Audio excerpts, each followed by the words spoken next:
அந்த வண்ண பென்சிலில் இருந்து, பள்ளி சீருடையில் இருந்து, புத்தக பையில் இருந்து, பாட நூல்கள், அது வெறும் பாடத்தை மட்டுமல்ல, அதுல வண்ண படங்கள்லாம் போட்டு அப்படி அந்த புதிய நூல்கள்லாம் அவங்களுக்கு கொடுத்து, சாக்லேட் கொடுத்து, எங்களுடைய நாயகர்கள் நாயகிகள் இல்லையா, அவர்களுக்கு மலர் மாலை சூடி அவர்களை மகிழ்ச்சியா இன்னைக்கு வரவேற்கிறோம்.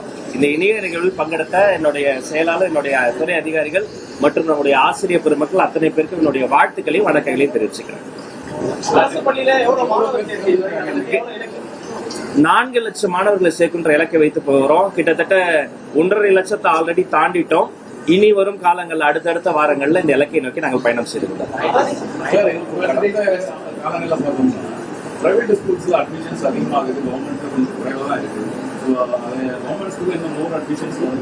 இல்ல ரொம்ப அப்படி டிஃபரன்ஸ் இருக்குன்னு சொல்ல முடியாது. தமிழ்நாடு முழுக்க பாத்தீங்கன்னா அந்த ஒரு பிரிவிலேஜ் இருக்கக்கூடிய குழந்தைகள் பிரைவேட் ஸ்கூல்ஸ்ல சேர்றாங்க. அதே மாதிரி எல்லா தரப்பு மாணவர்களையும் இன்க்ளூசிவாக அரவணைத்து சேர்த்து போகக்கூடிய ஒரு இடமாக அரசு பள்ளிகள் இருக்கு. அப்படி பெரிய அளவுல வித்தியாசம் இல்ல, நெக் டு நெக் தான் இருக்கும்.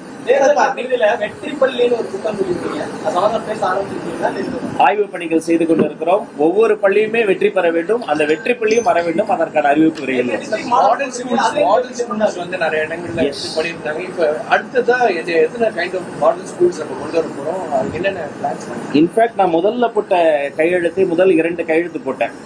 மாண்புமிகு தமிழ்நாடு முதல்வர் சி. ஜோசப் விஜய் அவர்களுக்கு இந்த நேரத்தில் இதயபூர்வமா நன்றியை தெரிவித்துக் கொள்கிறேன். நான் முதல்ல போட்ட கையெழுத்தை அனைத்து பள்ளிக்கூடங்களிலும் கழிப்பறை வசதி, பூட்டப்பட்ட கதவுகள் இருக்கான்னு செக் பண்ற கழிப்பறை வசதி, குடிநீர் வசதி, அங்க இருக்கக்கூடிய வகுப்பறைகள், இதையெல்லாம் அந்த சரி செய்வதற்கான அந்த நிதி மற்றும் பெரம்பலூர் மாவட்டத்தில் ஒரு மாடல் ஸ்கூல்ல சொந்தமாக ஒரு கட்டிடம் கட்டுவதற்கான அந்த கோப்புகள்ல தான் கையெழுத்திட்டேன். இப்படி ஒவ்வொரு பள்ளிக்கூடத்திலையும் பாடத்திட்டம், பாடம், வகுப்பறை மட்டுமல்ல, கழிப்பறை கூட நன்றாக இருக்க வேண்டும் என்ற சிந்தனை கொண்ட என்னுடைய தமிழ்நாடு முதலமைச்சருக்கு இந்த நேரத்தில் நான் நன்றி தெரிவித்துக் கொள்கிறேன். இப்ப பள்ளி திறக்க போகுது, எல்லாருக்கும் ஆல்ரெடி பேச ஆரம்பிச்சிட்டோம். ஒவ்வொரு ஸ்கூலுமே அந்த ஆக்சஸ் டு எஜுகேஷனை நம்ம யூஸ் பண்ணியிருக்கிறோம். அதே மாதிரி அங்க இருக்கக்கூடிய அந்த ரெஸ்ட் ரூம்ஸ், அங்க இருக்கக்கூடிய அந்த கழிப்பறை வசதிகளையும் கண்ணும் கருத்துமாக நம்ம மெயின்டெனன்ஸ் அதை செய்யணும். அதை ஒருவேளை அவர்களுக்கு அங்க ஏதாவது பிரச்சனை இருந்தாங்க கூட அவங்க தொடர்பு கூட உடனடியாக செய்யும். ஒவ்வொருத்தரா ஆட்சி காலத்துல பேராசிரியர் அன்பழகன் கல்வி வளர்ச்சி திட்டம் வருஷத்துக்கு 1500 கோடி 7500 கோடி ரூபாய் ஃபண்ட் அலாட் பண்ணி முக்கியமா இந்த உள்கட்டமைப்பு வசதிகள் மேம்பாடு, இந்த கழிப்பறை, குடிநீர் வசதிகள்லாம் சொல்லியிருந்தாங்க. அதுல எவ்வளவு ஃபண்ட் செலவாச்சு, ஏன் இன்னும் அந்த உள்கட்டமைப்பு வசதிகளே இன்னும் தேவை, இவ்வளவு பணம் செலவழிச்சு இன்னும் தேவையே அப்படியே இருக்கிறதுக்கான காரணம் என்ன? இன்னும் எவ்வளவு நீடு இருக்குது? வெளிப்படையா சொல்லணும்னா திட்டங்கள், ஒவ்வொரு திட்டமுமே அந்த ரூட்ஸ்ல போய், வேர்களில் போய் சேருவதை நம்ம எவாலுவேட் பண்ணணும். இந்த திட்டத்துக்கு இவ்வளவு செலவு செஞ்சோம் அப்படின்னு சொன்னா அது அரசியல். சரிப்பா, அந்த திட்டத்துக்கு அவ்வளவு செலவு செஞ்சு அதோடைய அவுட்கம் என்ன, அதோடைய இம்பாக்ட் என்ன மாறி இருக்கு, இன்னும் என்ன மாறணும் எடுத்தா அதுதான் வருங்காலத்திற்கான ஒரு அரசியல். அந்த வருங்கால அரசியல் நாங்க செய்யணும்னு ஆசைப்படுறோம். காலை உணவு, மதிய உணவு, இதை போன்ற திட்டங்கள் எல்லாமே இத்தனை லட்சம் பயனாளர்கள் சொல்லி பண்றாங்க. உண்மையிலே 1 லட்சம் பேர், ஒரு எக்ஸாம்பிள் சொல்றேன், 1 லட்சம் பேருக்கு சாப்பாடு போறதா கணக்காட்டுறோம். ஆனா ஒருவேளை அங்க 80,000 பேர் தான் சாப்பிடுறாங்க, 20,000 பேர் சாப்பிடாம போய் கணக்காட்டிட்டாங்கன்னா அதை நாங்க டாலரேட்டே பண்ண மாட்டோம், கடுமையான நடவடிக்கை எடுப்போம். எத்தனை பேர் பயனாளர்களோ அத்தனை பேருக்கு மட்டும் 100% அதை போய் சேருவதற்கான அந்த மானிட்டரிங் சிஸ்டம்ஸும் நாங்க வைத்திருக்கிறோம். அதை இன்னும் மேம்படுத்தும். ஆங்கில வழி கல்வி தான் இப்ப மாணவர்கள் நோக்கி வராங்க. ஆனா எய்டட் ஸ்கூல்ல ஆங்கில வழி கல்விக்கு இந்த பெர்மிஷன் கொடுக்க மாட்டீங்க. நீண்ட காலமாகவே அந்த மாதிரிதான் இருக்குது. ஆசிரியர்களை உபரி ஆசிரியர்களை தான் வச்சிருக்கிறாங்க அப்படிங்கிற ஒரு குற்றச்சாட்டு. எய்டட் பள்ளிகளுக்கு ஆங்கில வழி கல்விக்கு என்ன பண்ணாங்க? இல்ல முன்ன மாதிரி இல்லைண்ணா. இப்ப பாத்தீங்கன்னா எல்லா பள்ளிக்கூடங்கள்லயுமே அந்த ஆப்ஷனுக்கு அவங்க இங்கிலீஷ் அவங்க சூஸ் பண்ண முடியும். அவங்க தமிழ் மீடியம்ல எவ்வளவு ஸ்டூடெண்ட்ஸ் சேர்றாங்களோ அதே மாதிரி ஆல்மோஸ்ட் இங்கிலீஷ் மீடியத்துல அவங்க சேர்றாங்க. எல்லாமே அவங்களை என்ஹான்ஸ் பண்றது தான். நம்மளை பொறுத்த வரைக்கும் இருமொழி கொள்கை என்பது இந்த மண்ணுக்கானது, எங்கள் மாணவர்களுக்கானது, அது எங்க டிஎன்ஏலே இருக்கிறது. அதுல ஆங்கிலம் என்பது அவர்களுக்கு கற்றல் ஏதாவது குறைபாடுகள் இருந்தா கூட ஸ்பெஷலா அந்த குழந்தைகளுக்கு அதை என்ஹான்ஸ் பண்ணுவதற்கான முயற்சிகள் செய்யறோம். ஆசிரியர் பற்றாக்குறை 2 நாள் முன்னாடி கூட டிஆர்பிக்கு ரெக்வஸ்ட் கொடுத்துருக்கிறோம். உடற்கல்வி சொல்லி தர அந்த பிடி டீச்சர்ஸ் கூட வேகன்சியை சீக்கிரம் போடுங்கன்னு சொல்லி டிஆர்பிக்கு ரெக்வஸ்ட் இல்ல. எய்டட் பள்ளிக்கு இதே மாதிரி தான். அவங்களுக்கு என்ன பிரச்சனை இருந்தாலும் மனுவாக எழுதி கொடுத்துட்டாங்கன்னா சம்பந்தப்பட்ட டாக்டர்ஸ் பேசிட்டு ஃபர்ஸ்ட் நானே இதுவே ஒரு எய்டட் பள்ளிக்கூடம் தானே, இங்க குழந்தைங்களோட குழந்தைகளா இருக்கிறோம், டெஃபினட்டா அவங்களுக்கு தேவையானது போய் பார்த்துட்டு வந்தாங்க. என்ன டிமாண்ட்ஸ் மெயினா, ஏன்னா இங்க ஸ்கூல் எஜுகேஷன் வர ஃபண்ட்ஸ் வர வேண்டியது இருக்கு, அதுக்கெல்லாம் டிமாண்ட்ஸ் வைக்கப்பட்டுச்சா? ஏதாவது எப்பயுமே அதை சொல்லிட்டோம். நம்ம தமிழ் தாய் வாழ்த்து, நம்மளுடைய அரசாங்கம் எப்போதும் தமிழுக்கு தான் முதல் முக்கியத்துவம் தரும். அது வெறுமனே மேடையில பேசிட்டு அதுக்கப்புறம் அப்படியே விடுறது கிடையாது. ஏன்னா அதை நாங்கள் வந்து ஒரு பொலிட்டிக்கல் விஷயங்கிறத தாண்டி அது நம்முடைய ப்ரைட், அது நம்முடைய முக்கியமான விஷயம். அதனால அதுக்கு சட்டப்படி முறைப்படி அதை வந்து செய்யணுங்கிறதுக்காக தான் நம்ம வந்து குறிப்பிட்டிருக்கிறோம். எந்த பிரச்சனைகளும் அப்படிதான், அங்க என்ன நடந்தது என்ன பேசணுங்கிறத வெளிப்படையாக சொல்லிட்டோம்.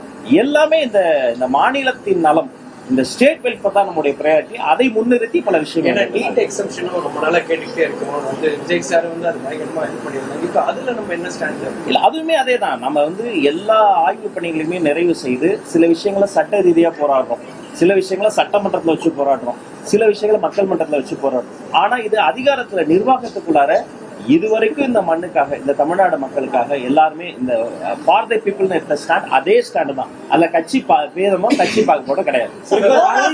ஓராசிரியர் பள்ளிகள்ல எத்தனை கண்டறிஞ்சிருக்கோம், அங்க என்ன மாதிரி நடவடிக்கை எடுத்திருக்கோம்?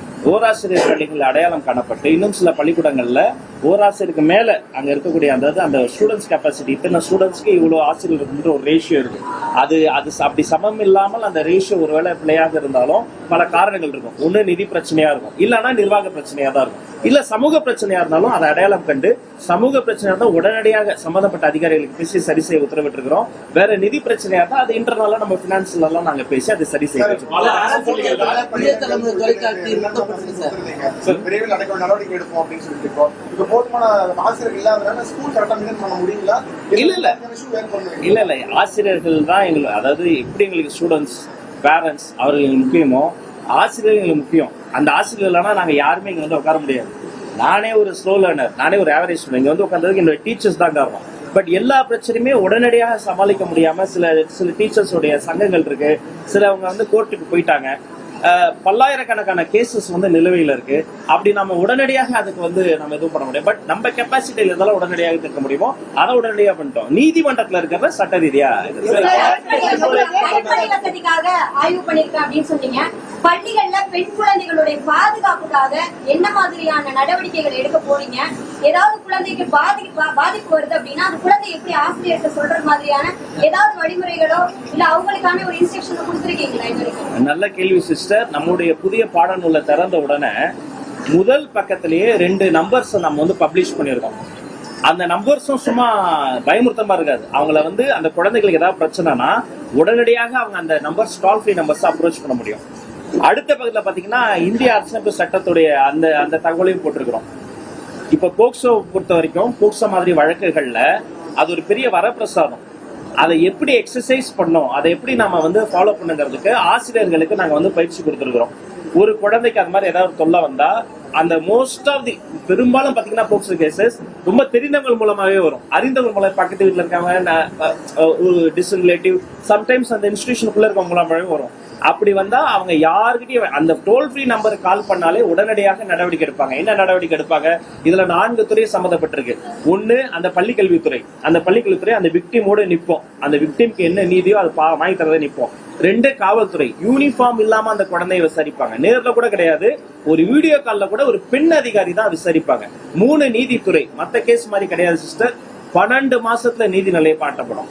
4 சமூக நீதித்துறை, அந்த வெல்ஃபேர் டிபார்ட்மெண்ட்ஸ், அவர்களுக்கு தேவைப்படுற அவங்களுக்கு சைக்கலாஜிக்கல் ட்ராமா இருக்கும், அவர்களுக்கு வேற மாதிரி ஏதாவது ஒரு சப்போர்ட் தேவைப்படும்.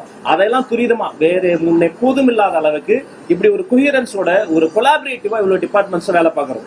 அதையும் மீறி அங்கொன்றும் இங்கொன்றும் ஏதாவது பிரச்சனை வந்தாலும் தப்பு தான். அந்த பிரச்சனைகள் வந்து உடனடியாக களையப்பட்டு மிக கடுமையான நடவடிக்கை, மிக கடுமையான தண்டனை அந்த குற்றவாளிகள் வாங்கி தரப்படும். புதிய தலைமுறை தொலைக்காட்சி அரசு கேபிள் நீக்கப்பட்டிருக்கு. அதே மாதிரி சில இடங்கள்ல பின்னுக்கு தள்ளப்பட்டிருக்குது. இல்ல ஆக்கப்பூர்வமான விமர்சனம் எல்லா அரசாங்கத்துக்கும் வேணும். எல்லா ஊடக நண்பர்கள் சொல்லிக்கிறேன், நீங்க எங்கள் உறவினர்கள் தான், ஜனநாயகத்தின் முக்கியமான தூண்கள். அது உடனே விசாரிக்கப்பட்டு அந்த டெக்னிக்கல்ஸ் எல்லாம் சரி செய்யப்பட்டுருச்சு. எல்லா இடத்துலயும் அப்படி வந்து நடக்கல. அது ஏதோ நம்பர் இல்ல அப்படிலாம் கிடையாது. நானே இப்ப பார்த்துட்டோம், என் சாம்பர்லயே அதுதான் விடுது. நம்பர் ஏதோ பின்னாடி போச்சுனாக்க உடனடியாக களையப்பட்டு விடுது. பட் உங்களுக்கு வேற என்ன பிரச்சனாலும் எதுனாலும் பண்ணாலும் feel free to approach me. நம்ம அது டீச்சர்ஸ் அப்பாயின்மெண்ட்ல என்ன பாலிசி நம்ம அடாப்ட் பண்ணணும்? ஏன்னா 10th முடிச்சவங்க எங்களுக்கு ஃப்ரீயாரிட்டி கொடுக்குறாங்க. இல்ல ஏடிஎம்கே திமுக அரசாங்கம் சொல்லிச்சு நேரடியாக டெட் எழுதினாலே போதும், 2வது எக்ஸாம் எழுத தேவையில்லை, ஏடிஎம்கே மட்டும் தேவையில்லை ஒரு ஜியோ போட்டாங்க, அதை நாங்கள் கேன்சல் பண்ணுவோம்னாலும் பண்ணல. இப்ப நீங்க அப்படியே இருக்கிற சிஸ்டத்தை அப்படியே கண்டினியூ பண்ண போறீங்களா? என்ன பாலிசி அடாப்ட் பண்றீங்க? சார் கேள்வியே ஒரு பெரிய பதிலா சொல்லிட்டாரு பாருங்க. நல்லது. இப்ப கூட நாங்க வரும் பொழுது தொலைபேசியில ஃபாலோ பண்ணிக்கிட்டே இருந்தா உச்சநீதிமன்றத்துல நம்ம துறை சார்ந்த என்னென்ன தீர்ப்பு வருதுன்னு பார்க்கிற பொழுது இந்த டெட் எக்ஸாம் சம்பந்தமா 2 ஆண்டுகள்ல தேர்வாகணுங்கிறது 3 ஆண்டா மாறி இருக்கு. உடனடியாக அந்த தீர்ப்பு நகலெல்லாம் நான் வாங்க சொல்லியிருக்கிறேன். இது ஆசிரியர்கள் நலன் என்பது மாணவர்களின் நலன், ஆசிரியர்கள் மாணவர்களின் நலன் என்பது இந்த நாட்டின் நலன். அதனால இது நீதித்துறை சம்பந்தப்பட்டது. அது நம்ம உடனே இப்ப நம்ம டிஆர்பியில் ஒரு எக்ஸாம் வைக்கிறதோ, அவங்களை கூப்பிட்டு கிரீவன்சஸ் மீட்டிங் வைக்கிறதோ, அது ஒரு புரோட்டோகால் இருக்கு. அது ஃபாலோ செய்யப்பட்டு அவர்களுக்கும் என்னால் முடிந்த ஏதோ ஒரு நன்மை, அது 15-16 ஆண்டுகால பிரச்சனையை 15 நாட்களில் சமாளிக்க முடியாது, சரி செய்ய முடியாது, உண்மைதான். ஆனா அடுத்து இன்னைக்கு நான் செய்யக்கூடிய ஒரு விஷயம் அடுத்த 5 ஆண்டுகள்ல அவர்களுக்கு ஒரு நன்மை பயப்படும், அடுத்தடுத்து வரக்கூடிய தலைமுறைக்கு நன்மை நடக்கும்ன்ற ஓப்பன் ஹார்ட்டோட திறந்த மனதோடு இருக்கிறோம். எந்த சார்பு தன்மையும் இல்லாமல் உட்கார்ந்து பேசி சரி செய்ய முடியாத பிரச்சனை உலகத்தில் எதுவுமே இல்லை. போர் பிரச்சனையை பேசி தீர்க்கும் போது பெற்றோர் ஆசிரியர் மாணவர் பிரச்சனை தீர்க்க முடியாதா? நம்புங்கள், கொஞ்சம் நேரம் தான். சார் இன்னொரு திங் சார், NEPA நீங்க தானே நிறைய கொஸ்டின் NEPA அக்செப்ட் பண்ண மாட்டேன்னு ப்ரீவியஸ் கவர்மெண்ட் சொன்னாங்க. அதனால ஸ்டேட் எஜுகேஷன் பாலிசி கொண்டு வந்தாங்க. நம்ம அந்த SEPA ஃபாலோ பண்ண போறோமா இல்ல NEPA இருக்கிறத ஃபாலோ பண்ணலாம்? ஐயா SCERT விட என்னையாகணும்? நம்முடைய ஸ்கூல் எஜுகேஷன் பாலிசியில அந்த புக்ஸை நான் அவர் அண்ணனுக்கு மட்டும் ஒரு காப்பி கொடுத்துருங்க, ப்ளீஸ் வாங்கி பாருங்க. இது அரசியலே கிடையாதுங்க. நான் பார்த்தப்ப எனக்கு அவ்வளவு ஆசையா இருந்தது. ஒரு குழந்தையை தூக்குற மாதிரி அந்த புக்கை நீங்க தூக்கி பாருங்க. கண்டிப்பாக இந்த மாநில நலன் சார்ந்து நம்முடைய மாநில கல்விக் கொள்கையே போதுமானது.